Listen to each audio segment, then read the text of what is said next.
Hey guys, welcome to another video about memorizing the Latin endings. This is from Visual Latin 1. This is lesson 25. We're talking today about the third declension endings. This is my favorite group of endings because this is where most Latin nouns hang out, and it's where a lot of English words come from. In the nominative case, it's going to stay blank. It's going to stay blank because there's not one ending that we can depend on. For instance, with feminine words, they end with A. With second declension masculine words, they end with US, or maybe ER. With neuter words, they'll end with UM. We don't have that luxury with the third declension endings. I'm going to erase all this, and we're going to leave the nominative blank. It can end with an X, it can end with an S, it can end with other letters. So we're just going to leave it blank. So remember that. So the endings really start in the genitive. And the first ending is is. In the dative, E. In the accusative, M. In the ablative, E. So we have is, E, M, E. In the plural, es. In the plural genitive, In the plural dative, ibus. In the plural accusative, es again. And in the plural ablative, ibus. So, for those of you memorizing the Latin endings, here's what you chant.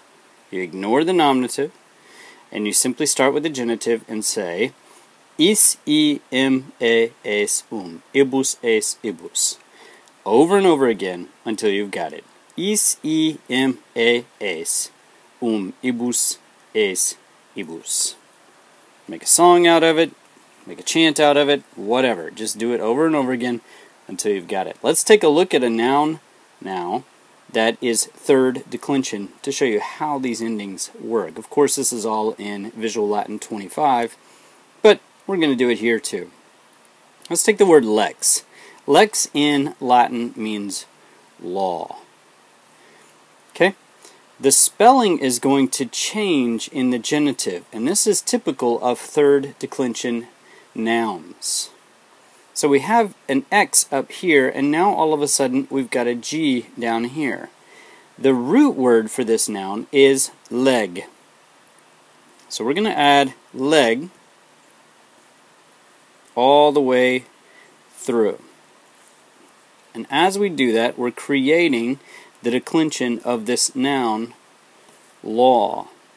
But notice that it is not acting like the nominative ending, or the nominative case. In the nominative case, the spelling is different. If you go far enough back in Latin, you would have ended up with the word lex. When you run a G and an S together, out comes the sound X. So if you go way, way back into ancient Latin, you'll end up with this root word, but let's not worry about that now. That's getting into some deep Latin history. What I want you guys to remember is that often the noun changes from the nominative to the genitive, and to find the root word, you remove the genitive ending. The genitive ending is is, you remove it, and you've got this root word, leg or ledge. I say ledge because in ecclesiastical pronunciation, or church pronunciation, which is what I use, the G in front of an I or an E makes a giant sound. So what does this mean? Legis means of the law, right? It's genitive, of the law. Legi, to the law. We gave something to the law. Legem, the law. Lege, in the law, or with the law, or by the law. And now we have the same pattern over here, but it's plural. Leges, the laws. Legum, G before a U in ecclesiastical pronunciation, makes the G in goat sound. Legum, of the laws. Legibus, to the laws. Leges, the laws. Legibus cum, or with, or in, or by the laws. Alright, so if we take a third declension noun like lex, and we add the ending, the spelling changes from the nominative to the genitive, and to find the root word, we drop the genitive ending. Alright, let's take a look at some other words that act like this. So we already talked about lex, and legis, or legis, which means law. This is where we get words like legislator in English, or legislate, legislation. Look at the word itself. Inside the word itself, we have the genitive root word, or the genitive word itself, legis, right there. Legislate means to create laws. Here's another one. Rex means king. The root word, we find, by dropping the genitive ending, is reg. Regis means of the king. This is where we get English words like regal. And we also get English words like royal from this. It went through French and the G became a soft Y sound. So royal comes from regis as well. Dux means leader. The genitive is ducis. Drop the genitive ending and we've got the root, duke. This is where we get English words like duke and duchess. You can see the CH sound right there in duchess that we get when we put C in front of an I over here, ducis. Lux means light. Lucis is the genitive, it means of the light. To find the root word, we drop the genitive ending, so we have luc. It means light. This is where we get words like lucent and lucid.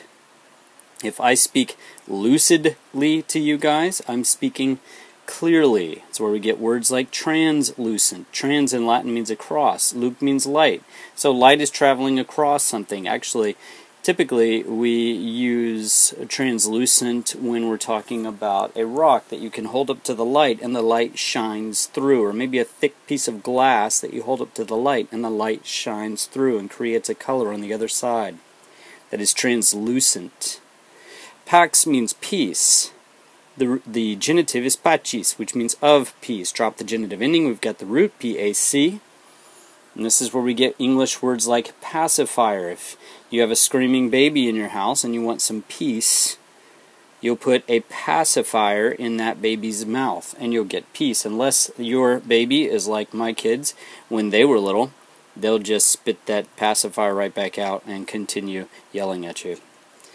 It's also where we get the English word Pacific.